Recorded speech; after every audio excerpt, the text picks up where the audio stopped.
All right, YouTube, as always, like, subscribe, comment, hit the bell. You got a question, get at me, I'll get at you. Today we're doing Lincoln MKZ power steering pump. So first thing you want to do is jack the car up, take the right front wheel off, take these upholstery pins out, pull down right here, get into your belt system here. We got the tensioner. They really need a belt as well. And then there's your power steering pump in the back. Now, I did the next step, which is pull the hose on the return so it could drip and do its thing, which I did last night. Now we're gonna go ahead and finish it here. So that's it. We're gonna start taking off the belt. All right, so you're gonna go to the back of the car for the outer belt, take that one off. Now this belt is gonna be a stretch belt. There's really no removing it. I'm just gonna go ahead and cut it, and then we'll have to replace it when we're done. So let me grab my razor blade. Again, as you can see, there is no tensioner. It's just straight crank to power steering. So I mean, there is no tensioner, as you can see. That's why. You can try to fight the belt off if you want to be cheap and reuse it. I'm not. Mine has a bunch of cracks in it anyway. So we're going to go ahead and give the customer a new belt.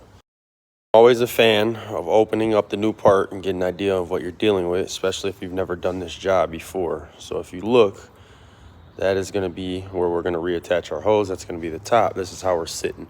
So those are the bolts we need to work with. Okay? There's one right there, which would be that guy.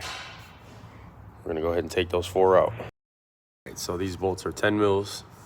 A flex head ratchet would do you wonders for this particular job. And like I said, we're just gonna go and do all 4 of those bolts. And then there's a better angle on it with the car and the pump on the vehicle.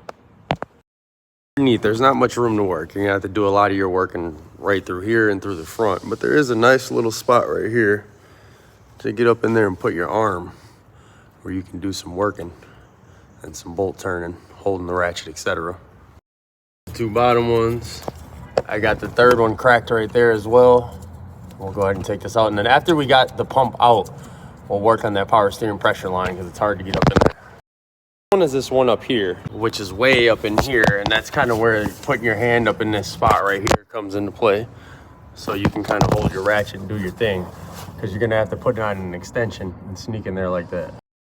The 4th bolt, we're gonna wiggle off the dowel pin right here, pull back, and then as you can see, we got an electrical connector to unplug and that top part for a pressure steering line. Really simple. There's just a 1-pin ground. You just pinch right there, pull up. So I like to get in there now when I have mobility like that and get the nut loose on the power steering pressure line, which is a 17. Take that out and then your pump will come right out. There you go, that guy's loose.